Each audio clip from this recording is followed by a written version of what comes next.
Bonjour, je continue avec le chapitre des conducteurs en équilibre, cette fois-ci avec une nouvelle application, donc application numéro 2. Un condensateur sphérique est constitué d'une sphère interne conductrice pleine portant la charge Q, une couronne sphérique conductrice de rayon intérieur RI et de rayon extérieur RE comme le montre la figure suivante. Donc nous avons une sphère conductrice qui porte la charge Q et une couronne sphérique conductrice de rayon RI, donc le rayon interne, et de rayon externe RE. La première question, en appliquant le théorème de Gauss à une sphère fermée, sphérique de rayon compris entre RI et RE, calculer la charge portée par la paroi interne de la couronne conductrice. Donc, pour appliquer le théorème de Gauss, on commence d'abord par représenter la sphère de Gauss. Donc, je vais représenter une sphère de Gauss de rayon R qui est compris entre RI et RE. Donc, R compris entre RI et RE. Donc, c'est là. Donc, c'est la sphère de Gauss. Maintenant, on écrit le théorème de Gauss. Phi, le flux, est égal à l'intégrale de E fois ds. Quand on parle du champ électrique, c'est le champ électrique dans la région comprise entre RI et RE, donc dans cette région-là. Et ça donne AQ interne sur epsilon 0. Donc la charge intérieure à l'intérieur de la sphère de Gauss. Cela nous donne E fois l'intégrale de ds est égal à Q interne ou bien intérieur divisé par epsilon 0. Et ça donne E fois l'intégrale de ds est égal à S et qui est égal à Q intérieur. Rappelons que E fois ds, ça donne E fois ds cosinus θ et cosinus θ est égal à 1 pour θ égale à 0. On continue, on écrit maintenant E fois S est égal à Q interne. Donc à l'intérieur de la sphère de Gauss, on trouve QI et on trouve aussi Q. Dans la sphère de Gauss, on trouve la charge de la paroi interne de la couronne sphérique et aussi on trouve la charge de la sphère, donc Q. Donc pour nous, Q interne est égal à QI plus Q. Je remplace cette expression, donc j'écris c'est QI plus Q divisé par epsilon 0. Une remarque importante à faire ici, c'est que la couronne sphérique est un conducteur en équilibre, donc le champ électrique dans un conducteur en équilibre est égal à 0. Donc là, nous avons un conducteur en équilibre. À l'intérieur du conducteur en équilibre, le champ électrique est nul. Cela veut dire que QI plus Q divisé par epsilon 0, ça donne 0. Et à la fin, QI, c'est-à-dire la charge de la paroi interne de la couronne sphérique, est égale à moins Q. Maintenant, on passe à la deuxième question, qui nous demande de calculer le champ entre les deux armatures, c'est-à-dire le champ dans cette région-là. Donc la région comprise entre, donc petit r, entre R et RI. Pour cela, on doit passer par le théorème de Gauss. On représente une sphère de Gauss à l'intérieur de cette région. Donc on écrit E, l'intégrale rang de E fois ds est égal à Q interne divisé par epsilon 0. Et ça donne l'intégrale de E fois ds égale à Q interne sur epsilon 0. On fait sortir E, ça donne E fois l'intégrale de ds Q interne à l'intérieur de cette surface. On trouve seulement la charge Q, donc on écrit Q sur epsilon 0. Et à la fin, ça donne E fois 4pi r au carré. C'est le rayon de cette sphère. R au carré est égal à Q divisé par epsilon 0. E, ça donne 1 sur 4pi r au carré. Q sur epsilon 0. Et c'est la relation du champ électrique dans la région comprise entre R, le rayon de la sphère, et RI. On passe à la troisième question. Que devient le champ électrique si on place entre les deux armatures du condensateur un matériau de permittivité relative epsilon RE? Dans ce cas, on sait que la permittivité absolue epsilon de l'isolant est égale au produit de la permittivité du vide epsilon 0 par la permittivité relative epsilon R.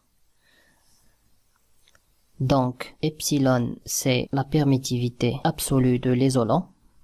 Epsilon 0, c'est la permittivité du vide. Et epsilon R, c'est la permittivité relative de l'isolant. Sachant que epsilon est supérieur à epsilon 0, et puisque le champ est inversement proportionnel à la permittivité, lorsqu'on écrit E, ça donne 1 sur 4pi epsilon 0 Q sur R au carré.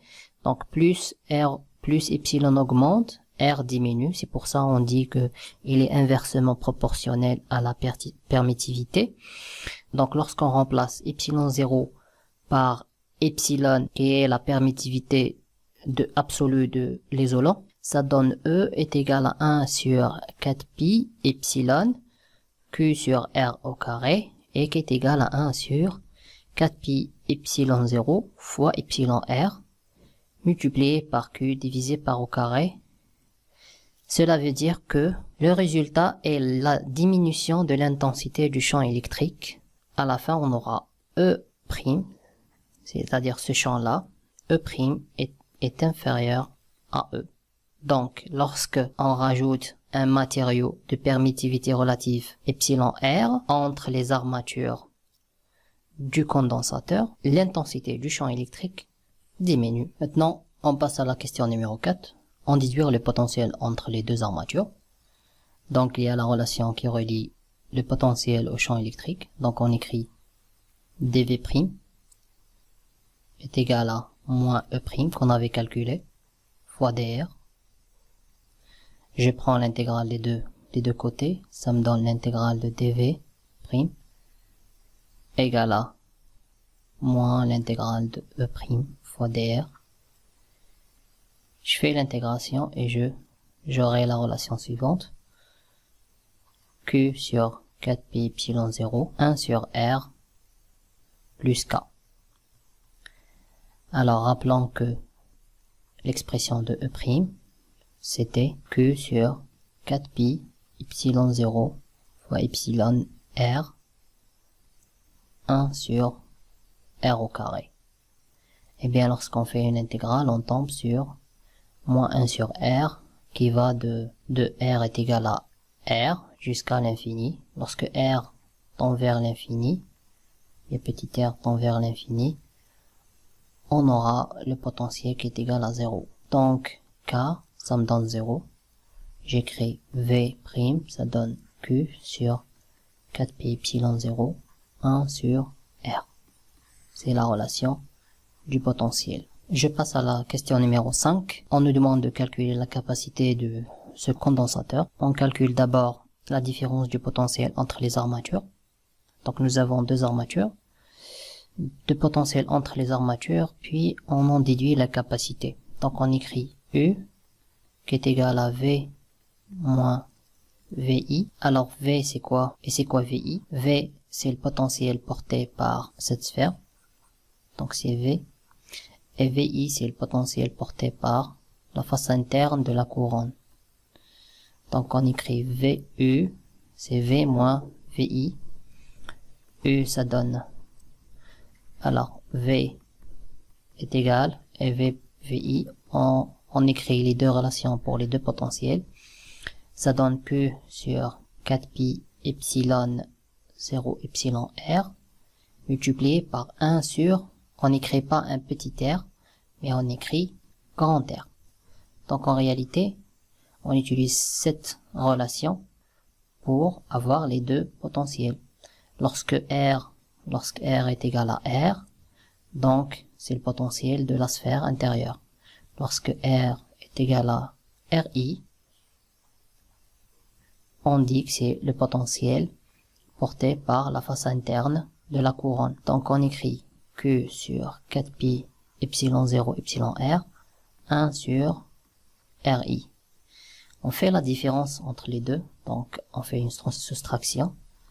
U égale V moins VI, et ça donne Q sur 4pi epsilon 0, 1 sur R, moins 1 sur RI. Et on sait qu'il y a une relation qui relie la capacité C, qui est égale à Q divisé par U, la différence de potentiel.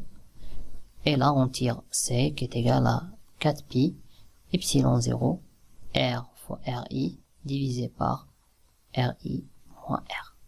Donc c'est simple, il suffit seulement de faire la différence, cette différence. Alors, Q divisé par U, ça donne,